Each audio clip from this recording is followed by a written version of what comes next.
लीजिए सुनिए डॉक्टर नर्मदा प्रसाद गुप्त की लिखी कहानी सोने का पींजन, मेरी यानी समीर गोस्वामी की आवाज में। उस दिन मैं महारानी दुर्गावती की समाधि के सामने खड़ा खड़ा इतिहास के उन पृष्ठों में खो गया था जिन्हें इतिहास भी ठीक से लिख नहीं सका।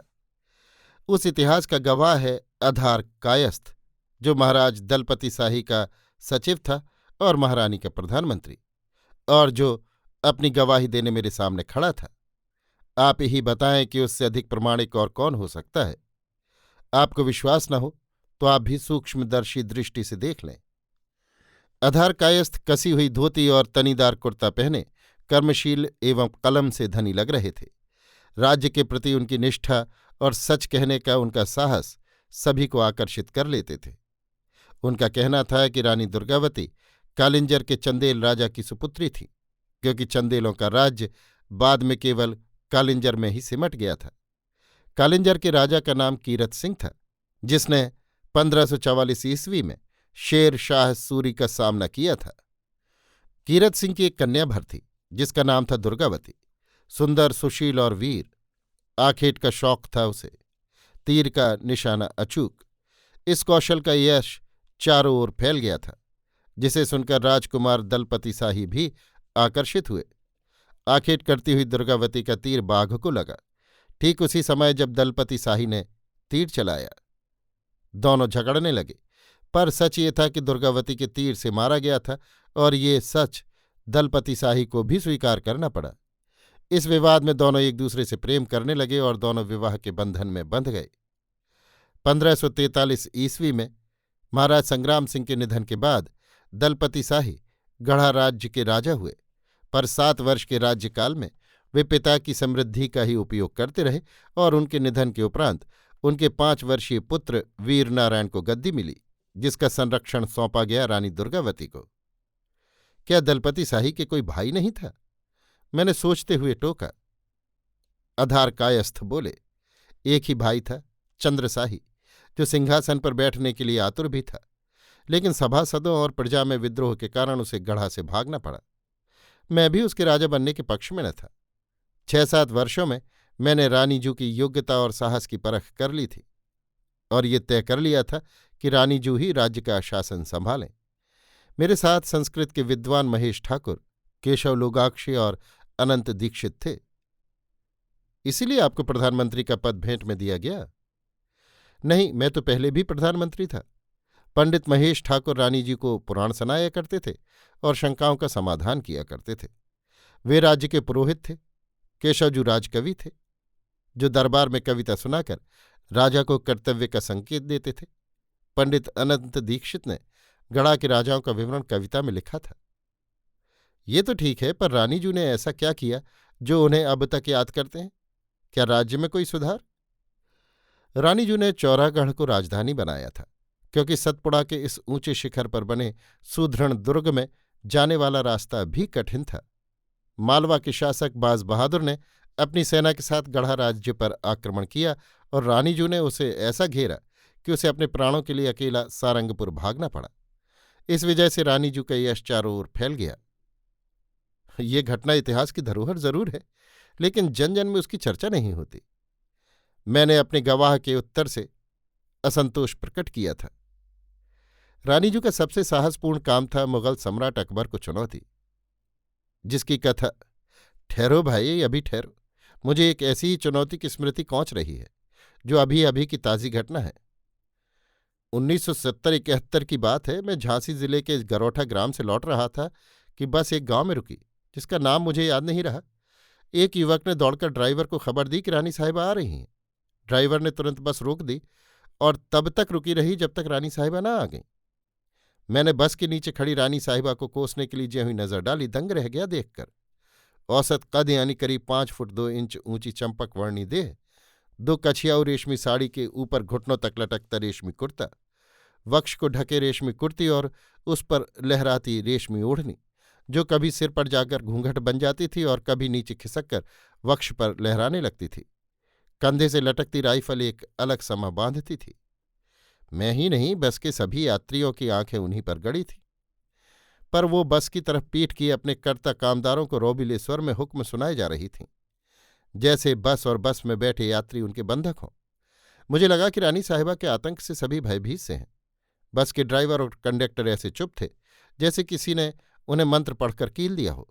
सभी की चुप्पी से एक अजीब वातावरण निर्मित हो गया था, जिसे भंग करते हुए मैंने ड्राइवर से कहा, ड्राइवर, मेरी झांसी वाली बस छूट जाएगी तो इसके जिम्मेदार तुम होगे।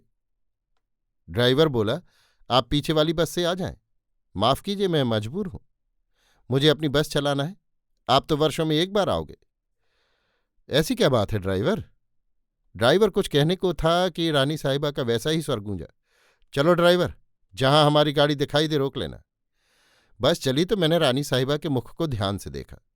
अचरज से बार बार देखने का मन कि उस कमल से कोमल मुख से पत्थर सी कठोर बातें कैसे निकलती हैं, कितना मोहक सम्मोहन मंत्र सा पढ़ता हुआ। आंखों में जादुई खिंचाव और होठों में मुस्कान की रेखा खेलती हुई, चेहरे से एक निराली दीप्ति आलोकित करती हुई, बड़ी द्विविधा खड़ी हो गई मन में। आखिर उस आतंक का रहस्य क्या है? क्या कोई पति या प्रेमी इस रहस्य का केंद्र है? कुछ देर तक इसी सोच में डूबता उतराता मैं बगल में बैठे रानी साहिबा के साथ जा रहे व्यक्ति से पूछ ही रहा था, भैया, रानी साहिबा के बारे में कुछ जानना चाहूं तो बता सकोगे? उतना ही जितना मैं जानता हूं। क्यों नहीं, क्यों नहीं। अच्छा ये बताओ कि रानी साहिबा इतनी कोमल है पर उनके स्वरों में इतना आतंक क्यों है? बड़ी करुण कथा है भाई साहब, आपको कैसे बताऊं। रानी साहिबा के प्रति पूरी सहानुभूति रखते हुए एक बात कहना जरूरी है कि आतंक और आक्रमण की सारी पीड़ा पीकर वे जाने क्या क्या सहती रहीं। जब सैन्य की शक्ति खत्म हो गई तब रानी साहिबा ने विवश होकर ये मार्ग अपनाया है। सैन्य की शक्ति खत्म हो गई? कैसे? वो तो सुंदरता के साथ नारी का भूषण है। मैं नहीं समझ पाया इस पहेली को। रानी साहिबा एक जागीरदार हैं। 400 बीघा खेती की भूमि और करीब इतनी ही पड़ती, जिसमें घना जंगल है और गांव वालों के लिए चरू का काम देती है। जलाऊ लकड़ियों के लिए भी छूट है। उनके पति स्वर्गीय हंस बहादुर यादव तो देवता थे। हंस जैसा स्वभाव, जो दूध का दूध और पानी का पानी कर दे। गांव वाले उनके लिए जान देने तक को तैयार रहते थे, लेकिन क्या? मैंने टोका। उत्सुकता की लक्ष्मण रेखा लांघने का मन हो आया था, पर अपने को नियंत्रित करना उचित लगा। असल में खेती की जमीन से लगी हुई ठाकुर शिवराम सिंह की जमीन थी, जिसमें वो बगिया लगाए था। हर साल बारी लगाते समय 2-4 गज बढ़वा लेता था। हमारे मालिक कुछ न बोलते थे, लड़ाई झगड़े से बहुत दूर रहते थे। लेकिन जब एक खेत पूरा जाने लगा और मुख्तियार ने उनसे सलाह की, तब ठाकुर के विरुद्ध कचहरी में मुकदमा चला। कागज सब लिखा पढ़ी के थे। मालिक मुकदमा जीत गए। पुलिस के सामने नाप जोख हुई और मालिक की हद साफ हो गई। मालिक ने तुरंत कारीगर लगवाकर पक्की हद बनवा दी। ठाकुर साहब दांत पीसते रहे, करते भी क्या, कचहरी का फैसला था। फिर तो हदबंदी के बाद किसी झगड़े का प्रश्न ही नहीं उठता। सो तो है, लेकिन ठाकुर साहब ने एक आदमी लगा दिया था मालिक के पीछे, जिसने 1-2 बार मालिक पर वार किए। मालिक बच गए अपने भाग्य से। फिर वे अपने आदमी के साथ हथियार लेकर चलने लगे। होता क्या है, चाहे जितना बचाव करो, होनी नहीं टलती। आखिर एक दिन संध्या समय बाजार के चौराहे में 2 गोलियां सामने से छूटी। एक मालिक की छाती में धंस गई, दूसरी आदमी की कनपटी को फोड़कर निकली। दोनों के प्राण पखेरु तुरंत उड़ गए। बाजार की सभी दुकानें बंद, सब चौक से चले गए। पुलिस आई, पर हत्यारे तो तभी भाग गए थे। व्यापारी और जनता कैसे पकड़ते उन्हें? सभी के सिर पर तलवार लटक रही थी। गवाह भी कैसे मिलते? ठाकुर साहब ने खेत के द्वारा अपमानित होने का बदला हत्या से लिया और उनका आतंक गांव भर में छा गया होगा। रानी साहिबा की विवशता और ठाकुर का दबदबा, मैंने अपना अनुमान सुना दिया था। फिर मालिक के निधन को साल भर होने के बाद ठाकुर साहब ने एक भोले भाले देहाती से सोने की 2 चूड़ियां भिजवाईं और संदेश दिया, रानी साहिबा के लिए तुच्छ भेंट स्वीकार करें। रानी साहिबा श्राद्ध के बाद मायके चली गई थी। मुख्तियार ने चूड़ियां रखकर रानी साहिबा को भेंट की खबर भेज दी और सुनार से 2 छोटी हथकड़ी बनवाकर चुपचाप अलमारी में बंद कर दी। रानी साहिबा खबर पाकर मायके से आई और मुख्तियार से आतंकी स्वर में बोली, आपने चूड़ियां किसके हुक्म से रख ली? मुख्तियार ने क्षमा मांगते हुए सोने की 2 हथकड़ी देते हुए कहा, रानी साहिबा, आप इन्हें भिजवा दीजिए। हम पहले से झगड़ा मोल नहीं लेते, लेकिन ठाकुर को हथकड़ी भेजकर चुनौती देते हैं। मालिक जब तक थे हमने कुछ नहीं कहा, अब सामने आए कैसा ठाकुर है। तभी से रानी साहिबा का स्वर बदल गया। मुझे चिंता में फंसा देखकर आधार कायस्थ ने, जो उस चुनौती की कथा के सूत्र खोजने लगा, बोला, अकबर ने अपने कुछ गुप्तचर गढ़ा राज्य की स्थिति का पता लगाने के लिए छोड़ दिए थे। गोप महापात्र को भी इसीलिए भेजा था, परंतु मैंने उसे राज्य की ओर से भेंट देकर वापस भेज दिया था। गोप महापात्र ने अकबर से जो भी कहा हो, लेकिन अकबर ने रानी जी को लिख भेजा था, अपनी सीमा राज की अमल करो फरमान, भेजो नाग सुपेत सोई अरु अधार दीवान। क्या आप गए थे अकबरी दरबार में? हाँ, रानी जी ने भेजा था, दरबारी वातावरण का पता लगाने। मुगल बादशाह अकबर भी जानना चाहता था राज्य के हालचाल, इसलिए मैं बादशाह को सोने का करेला देकर विदा के विकास का गणित हल करना चाहता था। करेले का सीधा अर्थ था कि गढ़ा सोने की तरह समृद्ध है, करेले के ऊपरी भाग की तरह ककरीला पथरीला है और भीतरी कड़ुएपन की तरह किसी भी संघर्ष में कटु है। आपने भी व्यंग्यार्थ की कई दिशाएं खोज डाली हैं। बादशाह भी एक बार गहरे सोच में डूबा था। मेरा अनुमान सही साबित हुआ। करेला भी चुनौती का एक अंग था, जिसे अकबर ने भली भांति समझा था। इसी कारण उसने रानी दुर्गावती को चुनौती दी होगी। अकबर ने रानी जी को चरखा भेजकर ये संकेत दिया था कि नारी का काम चरखा चलाना है, राज्य करना नहीं। इस पर रानी जी ने अकबर बादशाह को सोने का पींजन भिजवाया, जिसका अर्थ था कि आपका काम रुई धुनकना है। इस भेंट से बादशाह रुष्ट हो गया था। उन्होंने कड़ा मानिकपुर के मुगल सूबेदार अब्दुल मजीद आसफ खां को फरमान जारी किया कि वो गढ़ा पर मुगलों का अधिकार करने के लिए आक्रमण करे। सम्राट की आज्ञा के पहले ही वो गुप्तचर भेजकर सोने की चिड़िया को फांसने के लिए जाल बिछा चुका था। अब तो पूरी आज़ादी मिल चुकी थी। 10,000 की जगह 50,000 सेना लेकर दमोह की तरफ बढ़ा। रानी जी के गुप्तचर उतने चतुर नहीं थे क्या? उन्हें गढ़ा राज्य की सीमा में शत्रु के घुसने के पहले ही सारी सूचनाएं पहुंचाना अनिवार्य था। आप ठीक कहते हैं, पर रानी जी और मुझे तभी खबर मिली जब शत्रु दमोह तक आ पहुंचा था। हम 500 सैनिकों के साथ सिंगौरगढ़ में थे। बड़ी कठिन घड़ी थी। रानी जी युद्ध के लिए तैयार, पर मैंने उनसे कहा कि कहाँ 50,000 और कहाँ 500। मृत्यु के मुख में जाना समझें। रानी जी आवेश में बोली, अपमानित होकर जीने से मौत लाख गुना अच्छी है। अकबर होते तो उनके सम्मान में झुकना उचित था। आसफ खां के सामने नहीं झुकूंगी। एक लुटेरा क्या समझे कि शौर्य का झुकना कायरता नहीं है। रानी जो वीरता की मूर्ति थी, साक्षात दुर्गा, जो ब्रह्मा विष्णु और महेश की ऊर्जा से बनी थी। सही है, गजब का साहस था रानी जू में। वे गढ़ा के जंगल में ऐसी जगह की खोज में थी जहां थोड़े से सैनिक लेकर लड़ा जा सके। उन्हें वो नरही या नरई मिल ही गई, जहां पहुंचना और फिर बाहर आना मुश्किल था। चारों तरफ से आकाश को छूती पर्वत चोटियां, सामने गौर नदी और दूसरी तरफ नर्मदा। नरई गांव को बहुत ही सकरा मार्ग था। आसफ खां की सेना आने पर दुर्गावती रानी जू ने अपने बाद में बढ़े हुए 5,000 सैनिकों से कहा, जिन्हें युद्ध में जूझना हो वे साहस से लड़ें, और जिन्हें अपने प्राण प्यारे हैं उन्हें मैं मुक्त करती हूं। अब तो लड़कर विजय प्राप्त करना या जूझ कर स्वर्ग पाना है। घाटी की लड़ाई दूसरे ढंग की होती है। इसीलिए रानी ने एक टुकड़ी घाटी के मुख में लगा रखी थी और बाकी सैनिक घाटी के दोनों ओर छिपा दिए थे। आगे की टुकड़ी युद्ध में जूझ गई और उसका नायक अर्जुन दास बैस मारा गया। जैसे ही शत्रु घाटी में घुसा, दोनों तरफ के सैनिकों के घातक हमले से नष्ट हो गया। रानी की विजय हुई। क्या आसफ खां मारा गया या बंदी बना लिया गया? मैंने सारी उत्सुकता बटोर कर पूछा था, लेकिन उत्तर मिला, आसफ खां अपने खास सिरदारों के साथ भाग गया। मैंने कहा, काश घाटी के मुख से एक टुकड़ी शत्रु के पीछे आकर हमला करती और आसफ खां कैद हो जाता, तो रानी की जीत यादगार बनकर इतिहास में दर्ज हो जाती।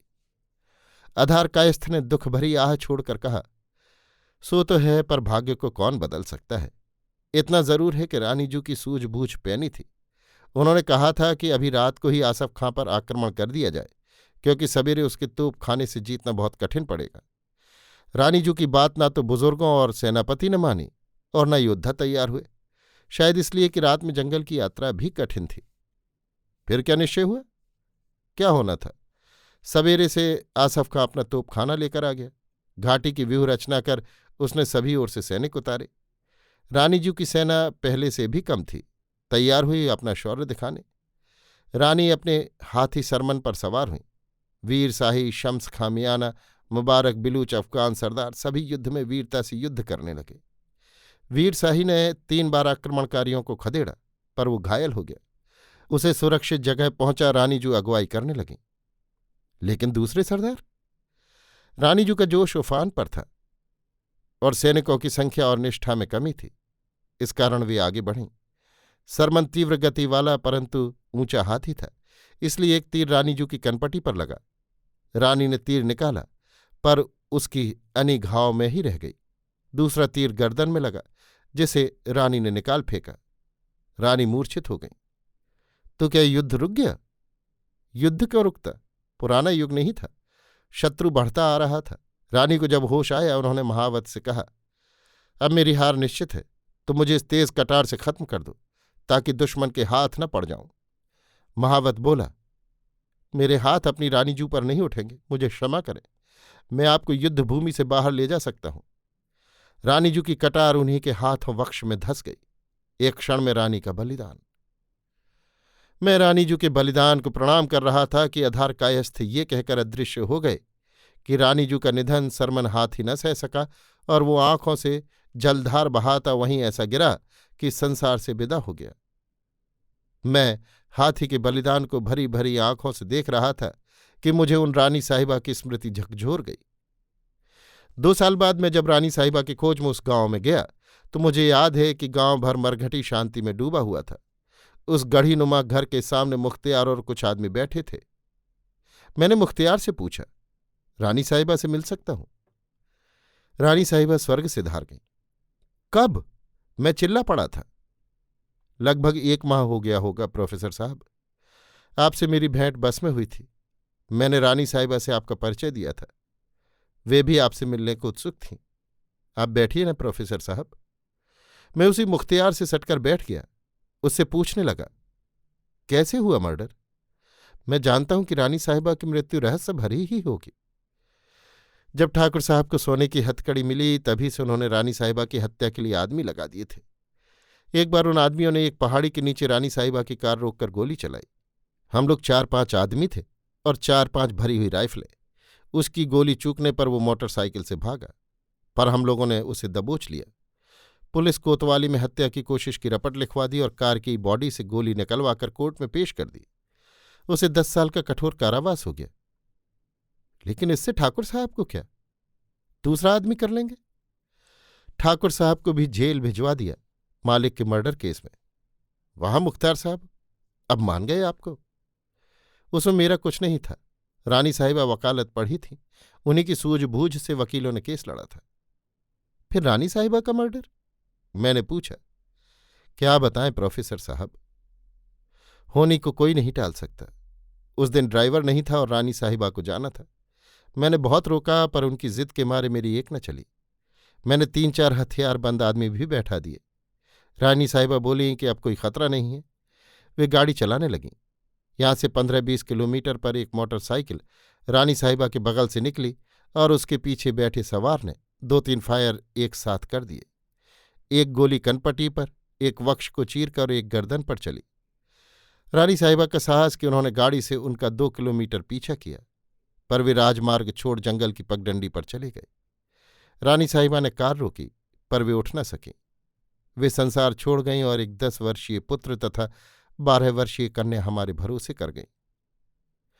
मुख्तियार क्या, सभी की आंखें नम थीं। मैंने पूछा, रानी साहिबा का नाम क्या था? दुर्गा देवी यादव। और मैं सोच रहा था कि रानी दुर्गावती और दुर्गा देवी साक्षात साहस और शौर्य की देवी थीं। कितनी समानता थी उनमें।